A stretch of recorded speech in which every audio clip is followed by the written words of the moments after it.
As you know, here on Clubavision, we're completely jet set, and we've done it again with Poolside at Tall Trees. I'm here with Steve Farkas. You're actually a promoter for Retro, and Retro's concept is to spin anthems. What actually makes an anthem? Well, it's something that we started way back at Angels in Burnley. We actually began about 10 years ago by playing about 30 minutes at the end of the night of what we call classic tunes, and it sort of grew from there. A lot of classic nights are actually seen to be a bit tacky. How do you steer away from that? We simply play the biggest tunes of the last 10 years. We keep away from a lot of the pop and concentrate on the big tunes right across the board. When we started, we only had 2 or 3 years to select the tunes from. Now we've got a whole sort of 10 to 12 years to collect the music from. You've actually said that Tall Trees is the nearest thing in the UK to a club in Ibiza. What makes you think that? All you've got to do really is look behind you. We've got everything here, from swimming pool to 7,000 people. Last month with 7,000 people here, we're probably not too far away from that again tonight. It's got to be the nearest thing to Ibiza, got to be.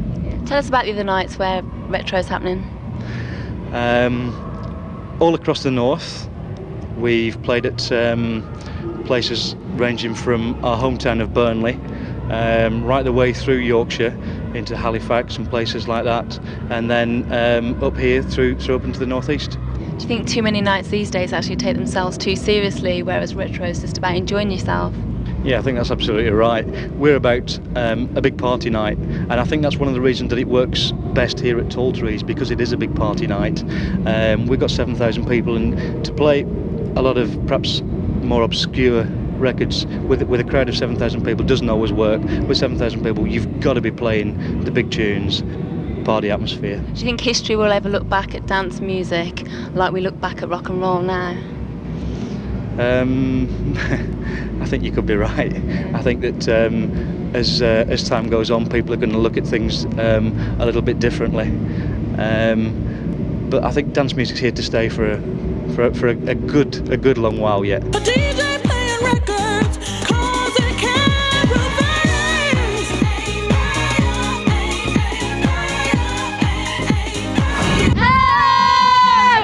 My name's Collis Mendoza and I will survive.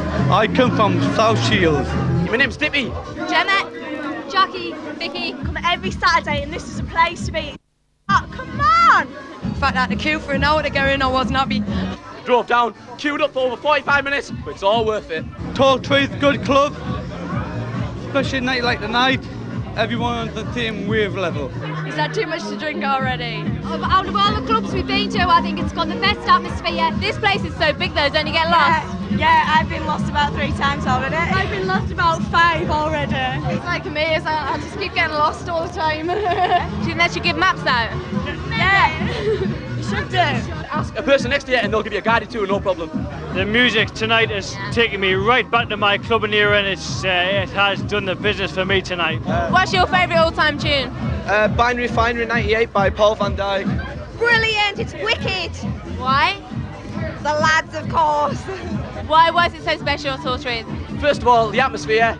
Second of all, Clubavision here. And third of all, we're here to party. I think it's good because there's a certain type of music downstairs for people who like the techno and rave, and upstairs there's people who want to dance to 70s and things like that, so it's a bit of everything for everyone. How about Retro night? Excellent, the best night ever. Yeah, the people are brilliant here. Everybody's up for a laugh and everybody just wants to be friends. There's a 70s room in the ballroom, and there's like the club bit through there, and then there's like a chilling outfit in the library upstairs where you first come in. I came here last Friday with a £10 and the free drinks. We've been up the DJ box when we came. What were you doing up there? Just talking to the man, weren't we? Foxy ladies. My favourite DJ I'd say is Judge Jules. Why? Just plays the tunes, right, that people want to hear. Jeremy Healy. Why? Oh, he's just amazing. I think his music is wicked. Who's your favourite DJ? Paul Taylor. Pete Tong. Why? Because he's brilliant and he's on Radio 1 all the time. Has to be Judge Jules. He's mine. Yeah? He's all mine. It's all yours? Yeah, he's all mine. My judge. What's it like in there at the moment? It's heaving, absolutely heaving. People go out the way to talk to you, don't they? I love Fatboy Slim. Oh, I just wish I hadn't married so we ball eyes of him. Where else do you go out? Rock Shots in Newcastle, Icon and Legends. The Arena, the Empire. And what's your favourite pastime? Bingo. Bye-bye, bye-bye. Say bye. Well, goodbye. See you later. I bet you wish I'd have come now, Aunt.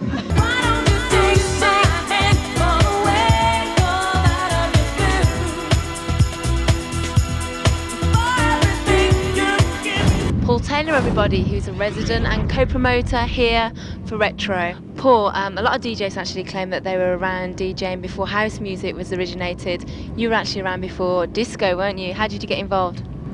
Well, I started DJing in 1974 when DJs used to play 7-inch singles, and I was a big jazz funk DJ at the time, which was like the underground scene in the UK, and there was only maybe half a dozen clubs in the UK playing underground dance music at the time, and I started at a club called Angels in Burnley at that time. What are your fondest memories of Angels? I mean, when we started the house nights, 1989, 90, around the same time as Hacienda did in Manchester, we were very, very close to them in that respect, but we were sort of a respected club, but we were never in the limelight, and I really enjoyed it for that reason. And over the years, all the biggest names in the business, before they got really massive, before it got too corporate, have played at Angels. So I suppose in the latter days, really, in the sort of 92 to 96 era was my favourite. You must have seen a lot of changes through the years in the club scene. I've seen a lot of changes, but nothing really changes much as far as music policy is concerned. You know, in the 70s it was a jazz funk thing. Now it's the whole house thing's exploded, but it's still the same old thing. DJs, after getting the first new records, being the first to play things, a bit similar to the Northern Soul scene, really, which I used to love when I was very young. And you know, it hasn't changed much. It's just got so corporate and big these days. I've lost track, really, but it's the way it's gone, and you can't stop it. It's just rolling on now. DJs, their image has gone from being a dodgy character behind a flashing mobile disco. Well, I was never that. I was never that, man. No. To pop star pin-ups, really. Did you expect that when you first started out? I did. When we started booking the big name DJs at Angels way back in the early 90s, when we were getting people like Carl Cox for very little money in those days, when we stopped having those people because we couldn't afford them, that's when I knew then it was going to get so big. It's like football. It's an anomaly with football. You're getting Man United players asking 40,000 a week, and they're getting it. DJs are getting paid far more than that for working on New Year's Eve this year, and I've heard some of the costs bandied about, and it's really scary. Yeah. The punter's paying for that because everyone has to share from it. The promoter, the club, the punter has to pay for it. I don't have a problem with that as long as it's promoted properly and the night works as a whole unit. You know, you can go to Gatecrasher and get 9-10 DJs on a Saturday night. Fantastic, but it's got to stop somewhere. DJing these days has got a bit technical. Did you have to go back to school and learn? In actual fact, DJs used to mix in the late 70s, and that's when I started mixing. It was when the whole disco thing started. I used to be like a mixing DJ, but I used to use a microphone as well. It was really strange. I used to play great music, but the crowd still wanted to know about it, and it was very different in those days. But no, not really. I've been mixing for a long time, and it's just the same today as it was 10, 15 years ago, really. You've got something special planned for New Year for Retro. Tell us about that. Well, we're back at Tall Trees. We've got a full 12-hour extravaganza. We're linking up around the world and celebrating the New Year in different parts of the world, starting at 7 in the evening right through till 7 in the morning. And there's going to be one huge party here.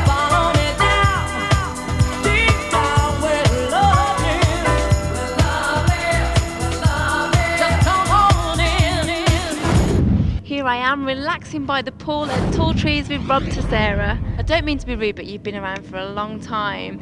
Is it good to get a chance to come along and dust off your old albums and play them here? Yeah, definitely.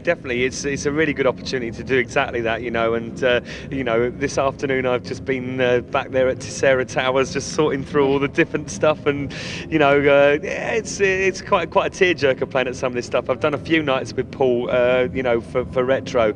They're always outstanding. They really are, you know, special occasions. There's no doubt about it. That's where I wanna be, is in the nightlife. Well, Well, that's another weekend that bites the dust. Once again, it's been a pleasure to entertain you. I'll see you next week, same time, same place, and we'll do it all over again.